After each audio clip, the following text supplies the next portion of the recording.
마트에서 막 1 플러스 1 특가 상품이나 100% 환불 보장 이런 커다란 딱지가 붙은 물건 보면 일단 카트에 담고 보지 않나요, 여러분? 왠지 안 사면 손해인 것 같고 막 공돈 생기는 기분이니까요. 네네. 일단 담아두고 생각하게 되잖아요. 저도 가끔 그럽니다. 그렇죠.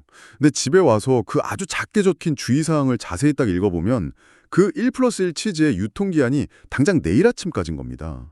하룻밤 사이에 치즈 3kg을 다 먹어치워야만 그 혜택이 의미가 있어지는 아주 난감하고 숨막히는 상황이 펼쳐지는 거죠. 아, 그 당장 눈앞에 보이는 강력한 혜택의 매력 뒤에 숨겨진 아주 현실적이고 무거운 제약. 뭐랄까, 그 혜택을 온전히 내 것으로 만들기 위해 반드시 감당해야만 하는 락업과 기회비용. 바로 그게 오늘 우리가 다룰 가장 핵심적인 딜레마네요. 맞습니다. 당장 유통기한이 다가오는 그 3kg의 치즈, 그게 바로 당장 내년이죠. 2026년 5월에서 6월 사이 우리 눈앞에 출시될 예전인 국민성장펀드입니다. 정식 명칭으로는 국민참여형 국민성장펀드인데요. 네, 지금 시장에 쏟아지는 자료들 보면 평가가 그야말로 극과 극이더라고요. 그러니까요. 한쪽에서는 이 펀드를 무조건 가입해야 할 역대급 절세 혜택이라며 막 흥분하고, 다른 쪽에서는 과거의 뼈아픈 실패 사례들 꺼내면서 절대 물리면 안 되는 함정이라고 강하게 경고하고 있죠. 정치적 의도를 분석하는 뉴스부터 거시경제를 진단하는 리포트까지 엇갈리는 시선들이 아주 팽팽하게 맞서고 있습니다. 사실 이런 정보의 홍수 속에서는 길을 잃기가 쉽거든요. 네, 그래서 오늘의 미션입니다. 과연 이 펀드가 청취자 여러분의 지갑을 불려줄 황기말인지 아니면 거대한 제약이 숨어있는 독사가인지 그 이면의 팩트와 숫자들만을 아주 정확하게 발라내 보겠습니다. 자, 그럼 우리 함께 자료의 바다로 뛰어들어 본격적으로 파헤쳐 보겠습니다. 좋습니다. 감정적인 평가는 배제하고 팩트와 구조적인 메커니즘에만 집중해서 하나씩 뜯어보죠. 자, 이거부터 하나씩 풀어볼까요? 사람들이 가장 열광하는 마케팅 포인트입니다. 바로 원금 20% 보전, 그리고 40% 소득공제 혜택인데요. 여러분, 동네에서 5년짜리 개인 모임을 하는데 정부가 개주로 나서서 여러분 손실남을 내 돈으로 먼저 20% 메꿔줄게 라고 나선 상황입니다. 솔깃하지 않나요? 뭐 당연히 혹할 수밖에 없는 조건이죠. 근데 여기서 아주 흥미로운 점은 이게 법적인 의미의 완벽한 원금 보장은 아니라는 겁니다. 예금자 보호 같은 개념이 아니에요. 아, 그래요? 네, 이 20% 보전의 실체는 펀드 구조상의 후순위 출자, 그러니까 금융용어로는 트렌치라는 메커니즘에 있습니다. 이번에 조성되는 펀드의 전체 구조를 들여다보면 일반 국민들이 낸 자금 6천억 원에 정부 재정 1,200억 원이 매칭돼서 총 7,200억 원 규모로 굴러가거든요. 아, 일반인 돈 6천억, 정부 돈 1,200억 해서 7,200억이요? 맞습니다. 여기서 핵심은 이 정부의 1,200억 원이 펀드의 가장 밑바닥의 후순위로 깔린다는 점입니다. 아, 전체 7,200억 중에서 딱 20%에 해당하는 정부 돈이 밑바닥에 일종의 방패막으로 깔려 있다는 거네요. 그러면 펀드 전체에서 마이너스 10% 손실이 났다. 이러면 내 돈이 깎이는 게 아니라 바닥에 있는 정부 돈이 녹아내리면서 방어해주는 구조인 건가요? 그렇습니다. 마이너스 20% 손실이 날 때까지는 정부 재정이 온전히 방패 역할을 해줍니다. 투자자 입장에서는 손실이 0인 거죠. 하지만 그 손실이 25%, 30%로 확대되면 어떻게 될까요? 방패가 다 타버린 상황이잖아요. 그렇죠. 20% 정부 방어선이 완전히 불타 없어진 이후부터 발생하는 추가 손실은 여러분의 원금에서 1대1로 직접 깎이기 시작합니다. 든든한 쿠션이 있는 건 맞지만 어떤 폭락장에서도 살아남는 무적의 방어막은 절대 아니라는 걸 아셔야 합니다. 와, 혜택이 엄청난 건 알겠는데 쿠션 찢어지는 순간부터는 내 생돈이 날아가는 거군요. 근데 최근 온라인에서 이것 때문에 사람들이 엄청 헷갈려하는 게 있더라고요. 어떤 부분이죠? 소득공제 쪽인가요? 아니요. 제가 가져온 다른 자료들을 보니까 사람들이 이걸 막 슈퍼 ISA라고 부르면서 나 지금 기존 ISA 계좌에서 미국 주식 모으고 있는데 이거 깨고 갈아타야 하냐 이런 질문이 쏟아지더라고요. 이 두 개가 같은 건가요? 혜택이 막 섞여서 돌아다니는 것 같은데요? 아, 그 부분 오해가 진짜 많더라고요. 완전히 다른 이야기입니다. 방금 우리가 뜯어본 소득공제 40%와 손실 20% 방어는 오직 이 국민성장펀드라는 공모펀드에 가입했을 때만 주어지는 혜택입니다. 반면에 사람들이 혼동하는 슈퍼 ISA, 그 생산적 금융 ISA는 펀드가 아니라 돈을 담는 계좌의 종류를 말하는 거거든요. 아, 정부가 비과세 한도 폐지 논의 중이라는 그 새로운 계좌요? 근데 자료 보니까 그 계좌는 좀 치명적인 조건이 있던데요? 네, 그 거대한 비과세를 받는 대신에 슈퍼 ISA 안에서는 테슬라나 애플 같은 해외 주식을 단 한 주도 살 수 없게 제한이 걸려 있습니다.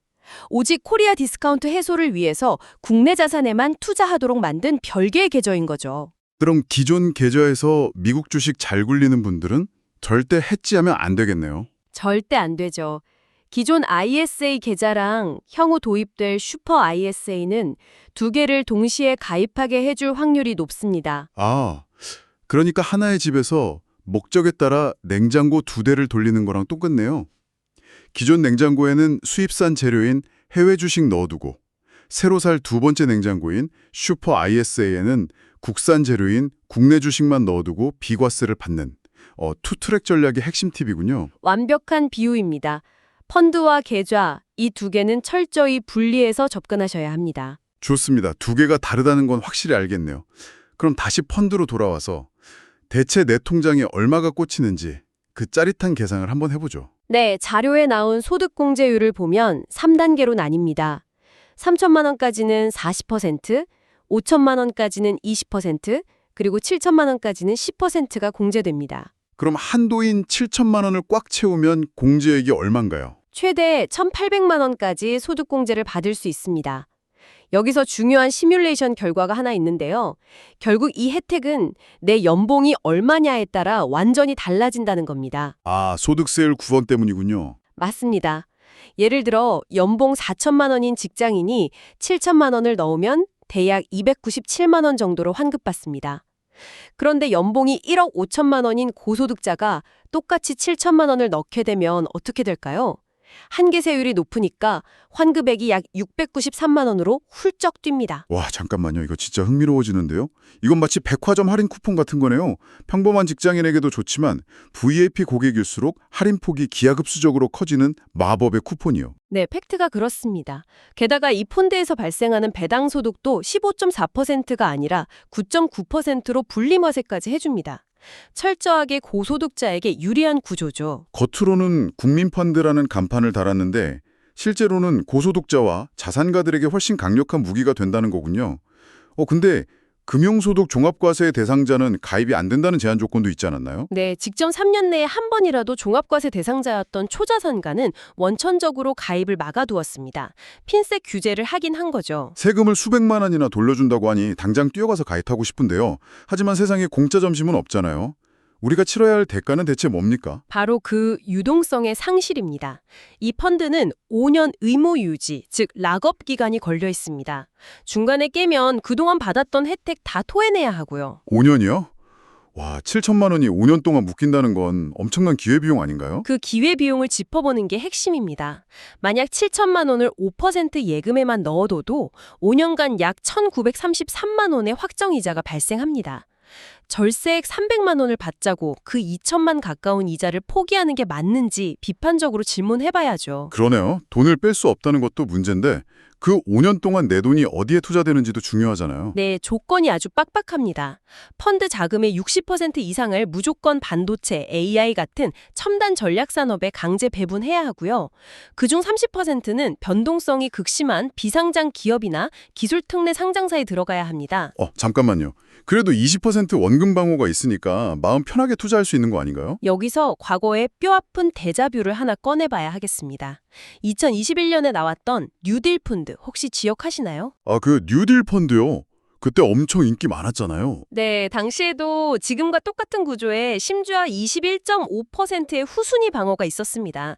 그런데 4년 뒤에 뚜껑을 열어보니까 평균 수익률이 예금 이자만도 못한 2.14%에 불과했다는 아주 충격적인 팩트가 있죠. 와, 4년에 2.14%요?